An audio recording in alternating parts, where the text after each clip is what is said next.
Selamat siang Pak Freddy dan teman-teman semua, salam Fransiskus.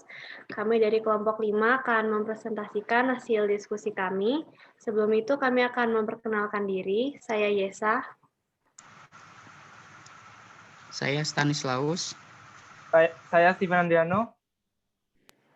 Saya Stevi Tio. Saya Theo.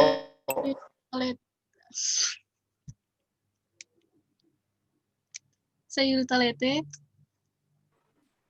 Baik, kami akan memulai presentasi kami.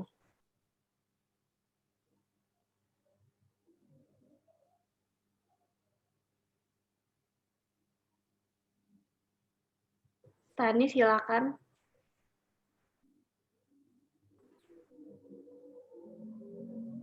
Baik.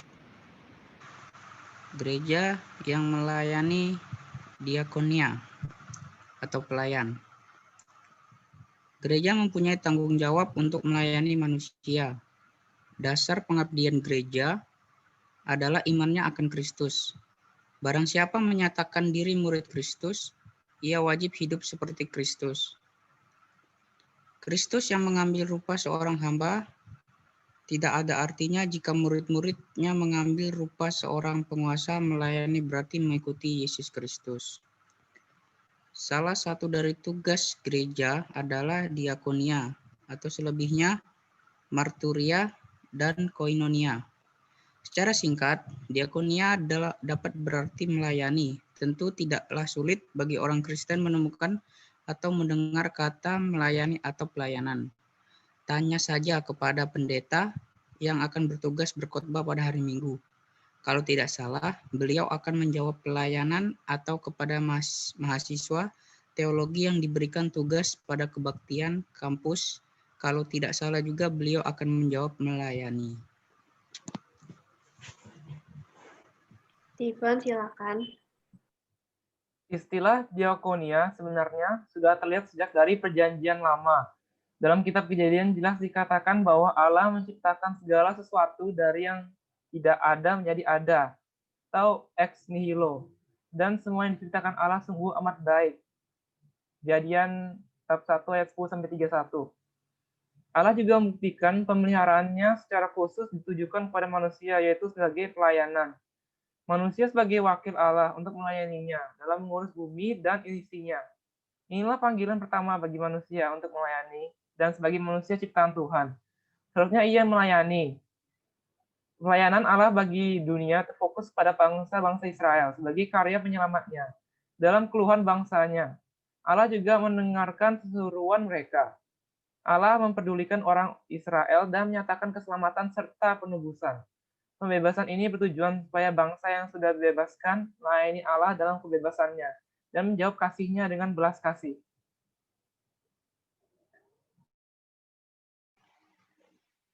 Oke, wujud pelayanan gereja memiliki ciri khas yang membedakan gereja dari pelayanan yang bersifat duniawi, merupakan nilai teologis yang sangat penting. Adapun ciri khas tersebut adalah 1. Pelayanan gereja bersifat nirlaba, tidak mencari keuntungan tertentu. Sebab, bukankah gereja dibentuk oleh Roh Kudus atau peristiwa Pentakosta? 2. Pelayanan gereja mengacu kepada pelayanan Yesus Kristus sebagai teladan yang telah merendahkan diri untuk menjadi sama dengan manusia. BND Filipus 2 ayat 1-11 dan Lukas 22 ayat 27. 3. Pelayanan gereja mengarah kepada kedatangan Yesus Kristus. Parousia. 4. Pelayanan gereja. Pelayanan gereja memiliki sifat fungsional dan sekaligus imperatif atau perintah, sehingga tidak berdasarkan kehendak sendiri atau dalam Yohanes 20 ayat 21. Pelayanan yang demikian adalah pelayanan yang mereposisi keberadaan warga jemaat ke arah Injil kehendaki. Sebuah transformasi perilaku yang menempatkan setiap pelayanan maupun pelayanan serta yang dilayani berada pada posisi aktual dan dinamis sebagai lentera perdamaian. Dikutip dari ucapan PM Malaysia di S Pembaruan 4 Agustus 2004, Abadawi dalam konferensi WCC di Kuala Lumpur 3 Agustus 2004, yakni sebuah bentuk pelayanan untuk menembus berbagai perbedaan. Pelayanan yang melewati batas golongan sendiri, dikutip dari Pendeta E. Sinji, Reformasi Transformasi Pelayanan Gereja halaman 20. Menghadapi kenyataan yang diliputi oleh pengaruh sosial, politik, dan budaya, maka gereja harus menyatakan nilai-nilai panggilan dan pengutusan yang tidak terlepas dari diri gereja. Kendala yang dihadapi oleh gereja pada dasarnya adalah keterbukaan gereja mengadopsi nilai-nilai dunia yang syarat dengan kepentingan. Melayani bukanlah aktivitas yang mereduksi panggilan Yesus Kristus terhadap umat, sebab melayani adalah aktivitas yang menghasilkan pergumulan rangkap dari mereka yang dilayani.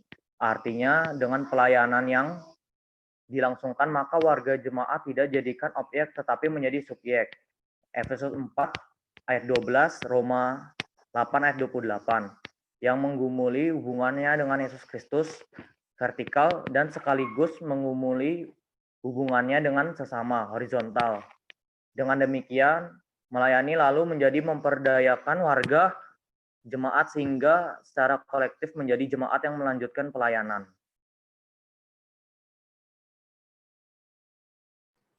Salah satu hal yang sangat mengherankan dalam Alkitab Perjanjian Baru adalah kata diakonia yang menunjukkan arti kehinaan itu justru dipakai oleh Tuhan Yesus untuk dirinya sendiri. Dari pelayanannya, Tuhan Yesus pada hakikatnya menjungkir balikan secara radikal pola hubungan antar sesama manusia yang mau dilayani itu menjadi pola baru, ialah pola yang mau melayani.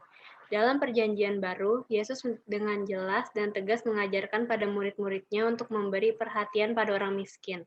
Sebelum Yesus memulai tugas pelayanan mesianiknya di Palestina, Yesus membacakan kitab Yesaya pasal 60, seperti termaksud dalam Lukas 4 ayat 18 sampai 19.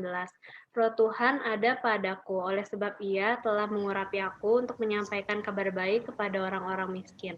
Dan Ia telah mengutus aku untuk memberitakan pembebasan kepada orang-orang tawanan dan penglihatan bagi orang-orang buta, untuk membebaskan orang-orang yang tertindas, untuk memberitakan tahun rahmat Tuhan telah datang.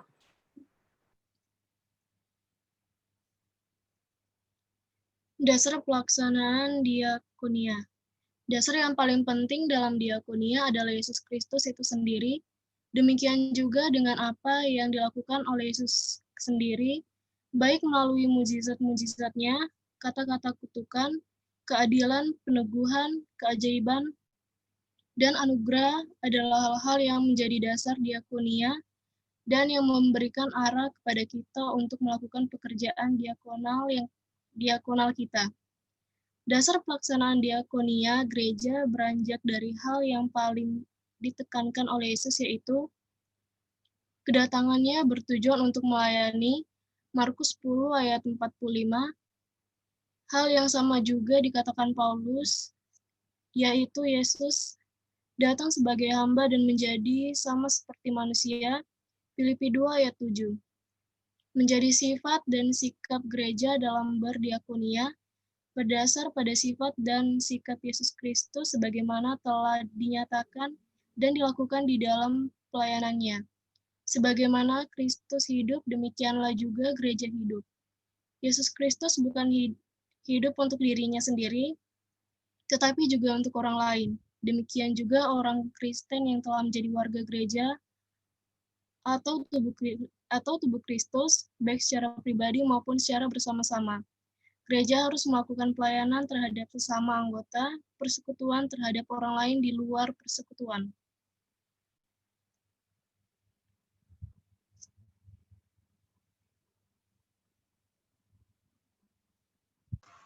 Tujuan diakonia. Diakonia dipandang sebagai sikap solidaritas yang mendalam terhadap orang lain berdasarkan kasih. Solidaritas itu diwujudkan dalam diakonia. Artinya dalam diakonia ada sikap tanpa pamrih. Sikap yang memecahkan hidup bersama dengan tidak mencari keuntungan diri sendiri. Tujuan pekerjaan diakonia adalah membantu orang lain dan menempatkannya pada posisi yang benar di hadapan sesama manusia dan Tuhan Allah.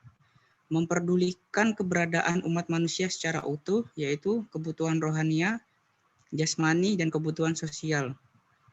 Tujuan diakonia juga mendukung realisasi sebuah persekutuan cinta kasih dan membangun serta mengarahkan orang untuk hidup di dalamnya.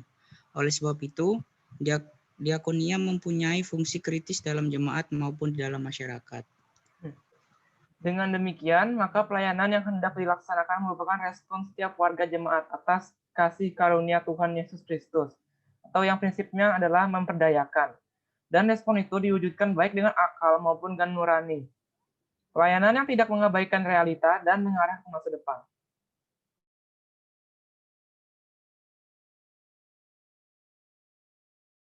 Demikian hasil presentasi dari kelompok kami. Bila ada kesalahan kata atau kalimat, mohon dimaafkan. Selamat siang dan terima kasih. Salam Fransiskus.